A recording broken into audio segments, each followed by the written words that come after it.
There's a massive cliffhanger at the end of House of the Dragon Season 2, an intriguing, impactful, unanswered question that the whole fandom is clamoring to know the answer to. That is, of course, where's Otto Hightower?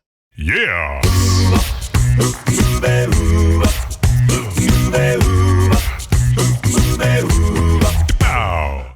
As for Otto, he's been missing from the show since being stripped of being Hand of the King by his grandson Aegon, after a fiery argument and a last conversation with his daughter Alicent about where he'll go next. From what we've heard in the show, nobody knows where he went afterwards, with no letters or rumors returning in his wake. Later, Prince Regent Aemon commands Larys Strong, the newly minted Master of Whispers, so he can be reinstated as Hand, showing that this mystery has gone from idle speculation to full-on desperation by the Greens. Why hasn't he gone to Oldtown to assist the armies marching on King's Landing, or even to the Tyrells like Alicent suggested to get the favor of their overlords in the Reach? Where in the world is Otto Hightower? In the final montage of the season, we get a huge clue to this mystery. We see an under duress Otto Hightower in a dimly lit jail cell looking quite afraid. Wow, we didn't even have to wait 2 years to find out. Nailed it, he's been in a prison somewhere. Video over. However, let's dig a little deeper and see if we can find out from hints and information in the season if we can surmise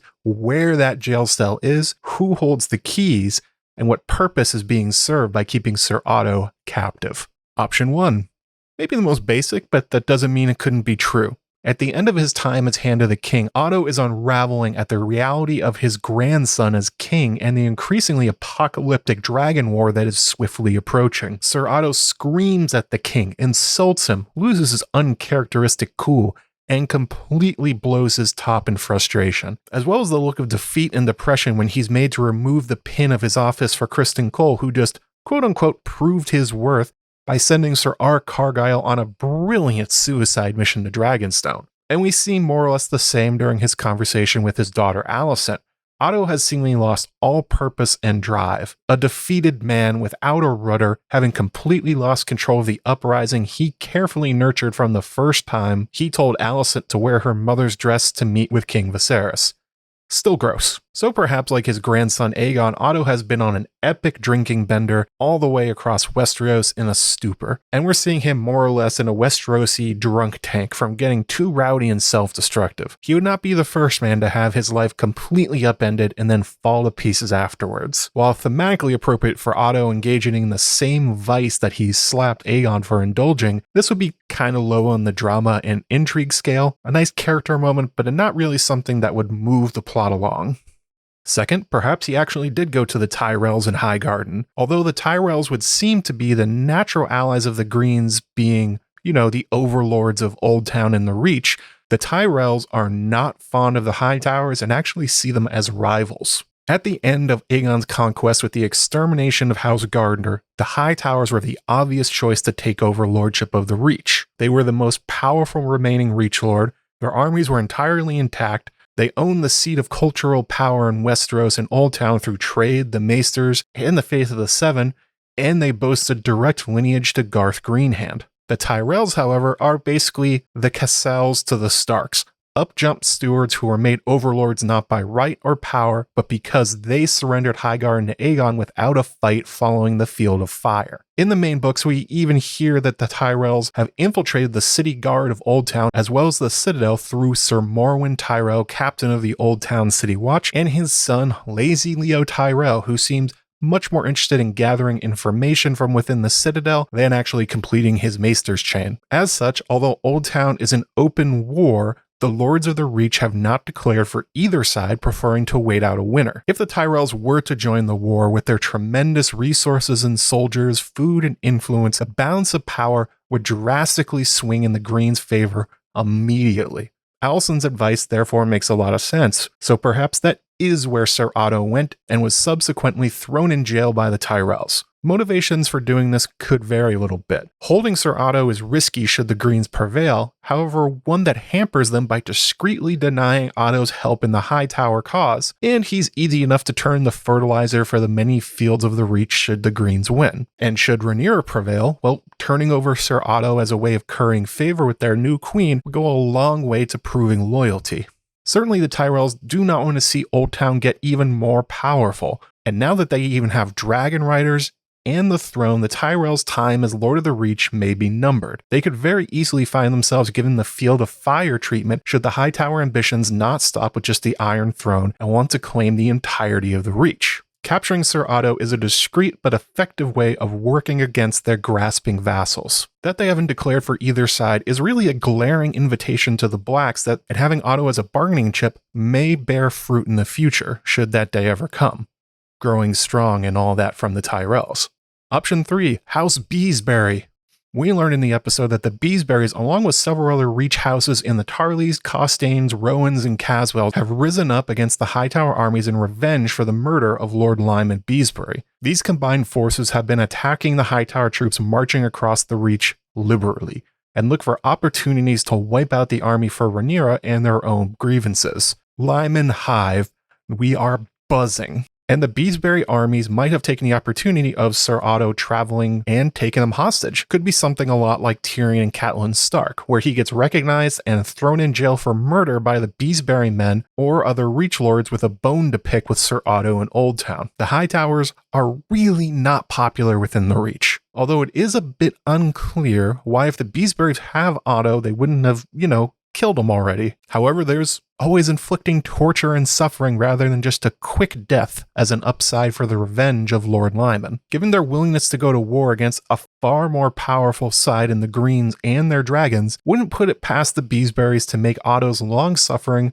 something that they relish before the Hightowers eventually strike back. Option number 4, captured by one of the seafaring powers. Now, it's a bit unclear how Otto would have gotten onto the high seas, given that we've been told that most people take the roads these days between King's Landing and Oldtown. However, if Otto chose the quicker sea route, then being captured by the Triarchy pirates or the roaming Ironborn pirate vessels is certainly a possibility. The light source in the scene seems to be sort of swinging or moving, which could indicate that it's from moving over water. And there's good reason to take someone like Otto Hightower hostage. You could sell him back to the Hightowers and the crown for gold or promises. Like we saw, the Triarchy is interested in getting the Stepstones. And the Greyjoys are always big fans of being allowed to reeve wherever they want and love a good pirate haul, which they could trade Sir Otto for. Now, you would think the Triarchy would have alerted Tywin to the fact that they have Otto during their negotiation, which throws a little bit of cold water on this. And a bit more cold water here, the Greyjoys are actually on the other side of Westeros, waiting to pounce on the Westerlands in the Reach once their armies march to war, and also waiting for the Lannister and Hightower navies to skedaddle. So I would doubt this one pretty heavily, the only evidence really being the swinging light or moving light in some way, but simple piracy and gold seeking are always great motivators. Option number 5, Mysaria.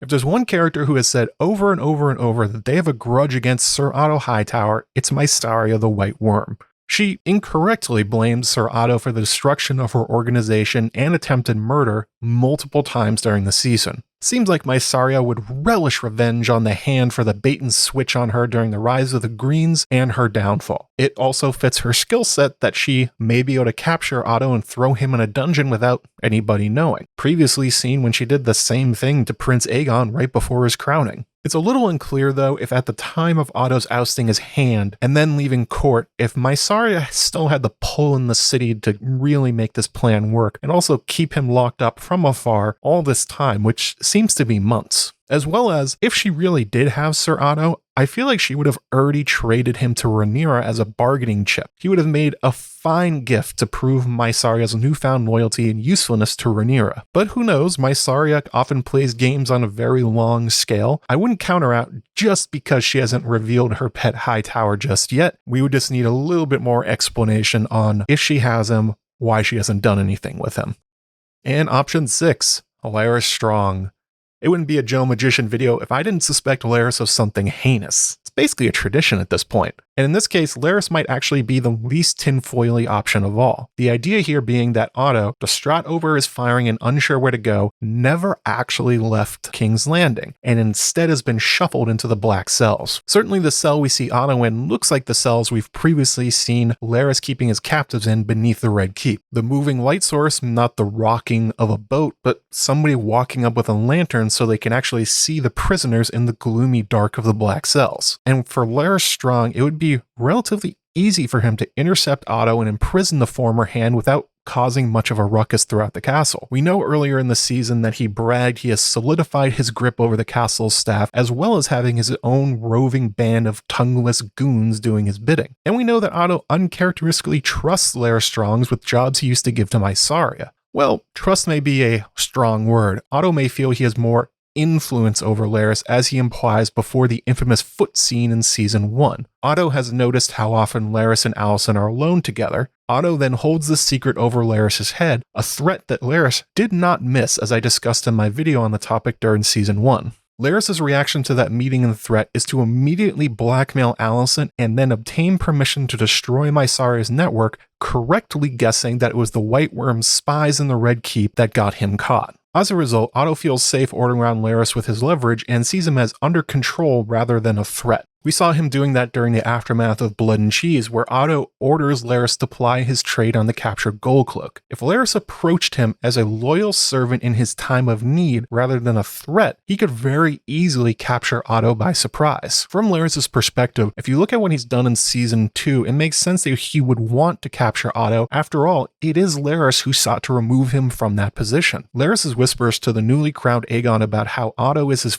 father's hand and sowing doubt in his judgment after witnessing their friction in the throne room are what directly led to Otto's eventual firing. It's clear that Larys sees Otto as a threat and an impediment to his gaining power and influence at court, and then acted on it. Afterwards, he continued gaining power, getting the title officially as Master of Whispers. Larys also barely hid his glee when he thought Aemond was naming him as Hand of the King. However, after being slighted by Aemond, he pivots, becoming Aegon's greatest supporter after his near death at Rook's Rest. Otto, for his many faults, is a steady hand at court and one that seeks to reduce drama and infighting amongst the Greens while trying to keep the head the crown rests on thinking strategically. All things Larys Strong is not interested in. Long way of saying that yes, Larys has it out for Otto Hightower and benefits greatly in his absence. It would make a lot of sense if the clubfoot is the reason that no one can find Otto, having kidnapped and stashed Otto in the dark under the castle to make that absence permanent. Although we do have a similar question here as other potential abductors of Otto.